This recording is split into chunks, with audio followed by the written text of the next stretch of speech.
Ken Miller with UCN Live, and I'm here with Mike Tyson. There's been a lot of civil unrest of late, particularly more this year than any other year. And I want to ask you your thoughts about what is occurring in Baltimore and what is occurring with just the schism that exists between urban communities and law enforcement. Well, listen, what is happening now has been happening since the beginning of the first encounter with African Americans, minorities, and law enforcement. It's just so ironic is that in the 21st century, we have cameras. And you know, we had cameras with Rodney King too, and we still see what happened. And it's just, I really don't think our law enforcement, our jurisprudence system, they really don't know how to handle it yet.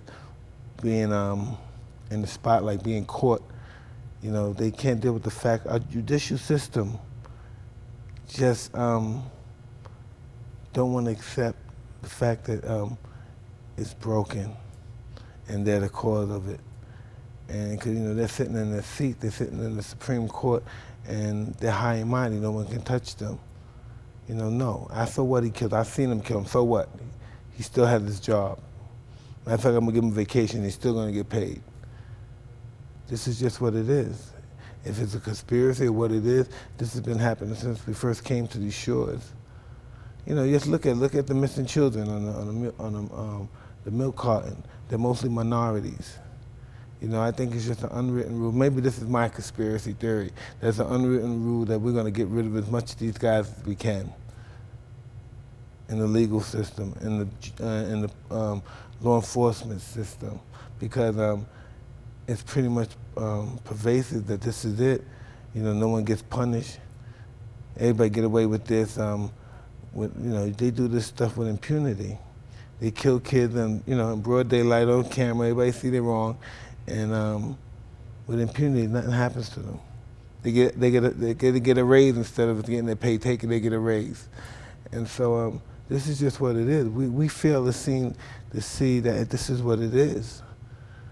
It's our extinction, or if it's not our extinction, they want our submissiveness. I'm just talking about, you know, this is very scary. This is like in everything. You know, you hear in Baltimore, I hear this. The guy said, it's all outside agitators doing this. The police would say this, outside agitators. I heard somebody say this when Martin Luther King was doing the march. Our Negroes are always good. They accept getting their ass, but they understand they get lynched when they get out of line. It's just these agitators from New York City that cause these guys and get these guys riled up. And they still have the same talk in the 21st century. They still have the same ideology that is outside agitators. Everything would be all right if these people didn't butt in. We would get away with this murder. This is the same talk that they've been doing since the beginning of Reconstruction. Outside agitators. So that means our blacks or our minorities in this city of Baltimore don't have enough brains to handle this, to do this and do that, to make these, to have any kind of coalition or anything. They would never do that unless some agitators came in. So this shows the respect they have for the intelligence of the minorities in their community. They're not smart enough to do this. It has to be an outsider to rile them up to do this. Mm-hmm. You know, finally, I have to ask you, you've been in this marriage a model husband, a great father. When you get up in the morning and you have breakfast with your kids and you send your kids off to school, what's the first thing you say to them? Have a good day. Don't talk in class. And, you know, there are going to be challenges. They're going to get their challenges too. You know, they're going to have to know they're going to know when to fight their battles. I won't be there to fight their battles for them. You know, in order to understand life, it's not there's no tender way. To understand life and the response you get from life is painful. So we have to take that pain and make that in some kind of perspective, I don't know how to express it, a safety mechanism for who we are and how to survive, a survival mechanism.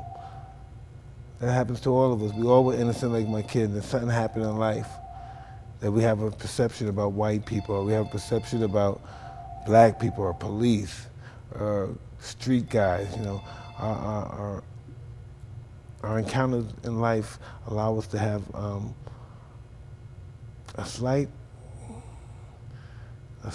connection of prejudice. All of us. No matter how much help you get, it's just hard to overcome the reality of this traumatic moment in your life, that this makes me think this about this person, or that race of people, or these type of people, or these particular people in this that have this particular job. You know, when you think about it, you know, it's been pervasive in the history of the world that if you're black and strong, you're a rapist. If you're Jew, you're a tax cheat. If you're Irish, you're a dirty, drunk cop. You know, this is just what they think about us in society. These are our stereotypes, so to speak. And we live them. Yeah. And everybody believes they have enough. I was looking at an interview with, what was the gentleman that had the casino here? It was really bizarre. He started becoming a hermit. Howard Hughes. Howard Hughes. I saw one of his tapes. He was talking about, I think the Negroes got enough. They got enough. They should have, that's enough. You know, people always want to dictate what we should have as minorities. They had enough. They came from slavery, now they got a corporation, that's enough. But so you gotta tell me we have a few billion people in this country, as far as black people or minorities, and we only allowed one company? You know, it's always a glass ceiling. You know, you won't find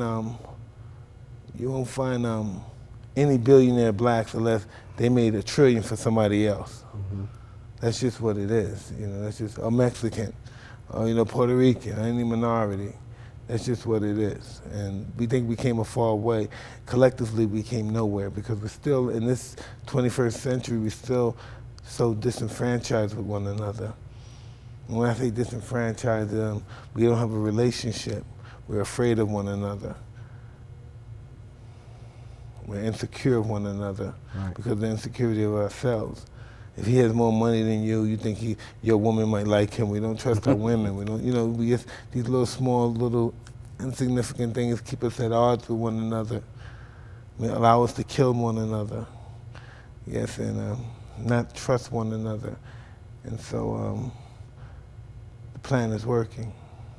Well, Mike, now you're still involved in boxing. Got a promotion company, and how is that going? I don't know. After I stopped our company, me and my partner, we had different ways of doing things, and maybe I think I'll leave it like this. I love the boxers, you know. The business probably is it's just pretty interesting, you mm-hmm. know, and you know, you have to think Floyd Mayweather and Manny Pacquiao is going to be the highest paid athletes in the history of the world now, and they have no federal organization. They have no nothing overriding them to look after their best interests. Make sure everybody gets this, and that, mm-hmm. and no skullduggery can go on under the table, and whatever the Muhammad Ali law is, I'm sure it is not being, no one's getting prosecuted by it. You know, because this is the only sport in the history of sports where everything is not totally on the table. There's always something under the table you just mm-hmm. don't know about. It's just never on the table, everything. And there's speculation that leading up to this fight for Manny Pacquiao that he has severe tax debt to the United States, mm-hmm. severe tax debt to the Philippines, the percentage that he has to pay Bob Arum, his promoter, and the enormous percentage that is not, that he has to pay Freddie Roach. I've heard that that Pacquiao may only reap 20% of the profits from this fight. Hey, listen, 20% of something is better than 100% of nothing. Right. You know, right. We have to be grateful and have gratitude who we are in this world. And you know, listen, life is the best deal going. You never get beat out of life. Didn't cost nothing to come here, and look how much we get in return. Mike, is this the happiest you've ever been? Hey, I don't know. I'm just very grateful. It's the most gratitude I ever had. I mean, never thought I'd have a wife that I care about, children that I'm in their life, and I'm just very grateful to that. Never thought I could be with somebody this long, continuous, constantly. Before I was married, I'm here, I'm there, but I'm here with her. I travel with her, and this is all new and it's different, and it's something that kept me in the right space for a long time. What are you doing now that your promotion company has pretty much just you've eliminated that? I got so many. I got two movies in China. I have another movie in America. I got a television show that's on the burner right now. I have this cartoon that's nominated for an Emmy, Mike Tyson Mysteries. And sky's the limit, Ken. I can't believe this is happening. At the height of my fame, Mike Tyson, baddest man on the planet, whatever the hell they said I was back then. You couldn't touch me with a cartoon with a 1,000,000-foot pole, and now I'm nominated for an Emmy from one. And hey, like I say, if I was to die today, I would have to write a check because I was overpaid in life.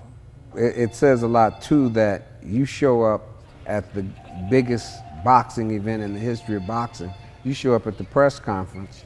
The subjects are at that press conference, and all the media leaves the subjects to come talk to you. Well, press conferences are different, Ken. I noticed something that was very unusual, that the press is not allowed to ask them questions. They elicit what they believe may be the truth from them. I said, wow, that wasn't like me. They take it was all open for me. Pow, pow, pow. It was like a dartboard. Pow, pow, pow, pow. Hey, this. Whoa, your mother that. Yeah. Fuck you. I hate your guts. Hey, brother, good seeing you. Yeah. Thanks for coming. Said, whoa, it's all coming at me. So it's more controlled now. Yeah, that's a good word. More control to make this fight as easy. And so imagine us, we had to fight under everything. Somebody would say something else that would last for a month after the fight. Can you believe he said that? We never forgot that guy said that. Right. Mike Tyson, Mr. Mike Tyson. Nah, man, Mike, brother, we go back. Thank you, man. Ken. Appreciate it, man. Thank you. This is Ken Miller with the Undisputed Champion Network.